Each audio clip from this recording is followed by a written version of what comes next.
We're an Austrian company developing sustainable chemistry for the textile industry. And the textile industry basically is everywhere, but not in Austria. So by nature, we have to be internationally. All the manufacturers and our clients are either in Asia, South America, Africa. You have to know these markets, of course. I mean, the local value chains, the regulations,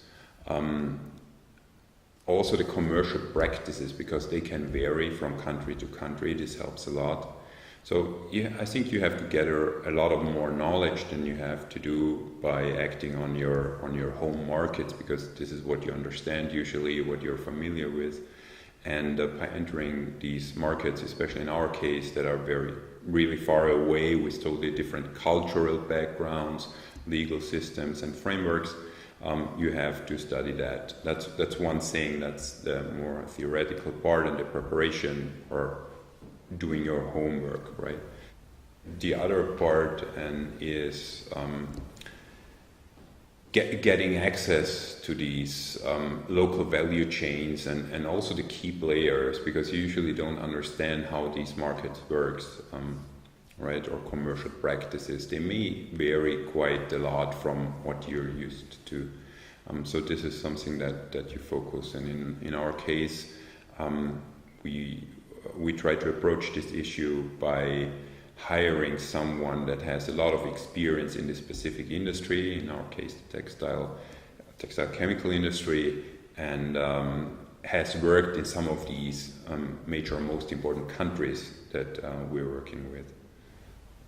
Being an Austrian company, hiring someone that needs to work in Asia, Southeast Asia or something is kind of a challenge, because the people you get here, they would know, okay, I'll be out on the road for a lot of my time, basically. So this is for sure a challenge to find, let's say, technical sales, for example, right? They need to be on site with at their customers, and so you need to hire someone that is ready to travel to Bangladesh, Pakistan, India, wherever, China, and out of Austria. So the scope you're looking at here is hiring internationally, also on platforms. And in our case, we have hired people. For example, our sales guy, or one of the sales guys, is from the Ukraine, living now closer to Austria, but still not even in Austria. So, and it is, especially for smaller teams, very challenging to manage all these peoples and teams. They are everywhere, but not here, so they come frequently back to our offices and you meet, but this is quite a huge challenge, and it also, like I said, demands a lot of financial resources, more than it would. In our case, we have these, especially one key guy that had access to these key players. If you can get your hand on some of these people, that is definitely something that I'd recommend. It helps a lot, just to get access from the beginning onto some of the key players at least. And it helps you to build your reputation among the others. And sometimes it's word of mouth, so to just hand you over to the next one, or you get access from one to the other. This is of course limited usually to specific countries or narrowing down to some of these industries, but this is what we did. It worked quite well in our case, by hiring and teaming up with this specific guy with a key position, and gets you access to this at a manager level at least, or the owners of these companies that we needed to talk to, and this helps. Other than that, you would need to hire someone or find someone, so you need to work your way up, maybe either bottom up in this industry and find the right people, and then say, okay, would you be ready to work for and with us to get access to these companies? Do your due diligence on this country and the industry, on every single one. Try to get access to either some well-connected key players, or try to hire one. That the issue is that it's really expensive to do, right? Especially hiring some of these peoples, because if you need, some of them are really expensive, and then the travel and everything else, it costs a lot.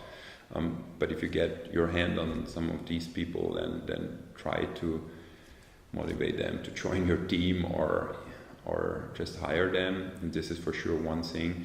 And also the due diligence, and maybe work with some partners, local partners.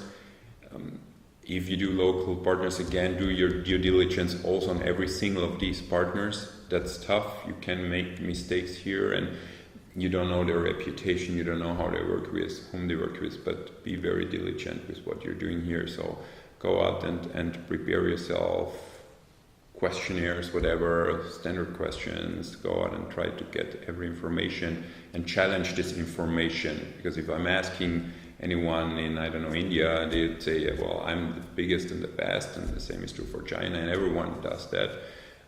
Of course they do, and fair enough, but you need to challenge these information, right? And yeah, it's tough to get it, of course, over these long distances, but that is what you definitely have to do.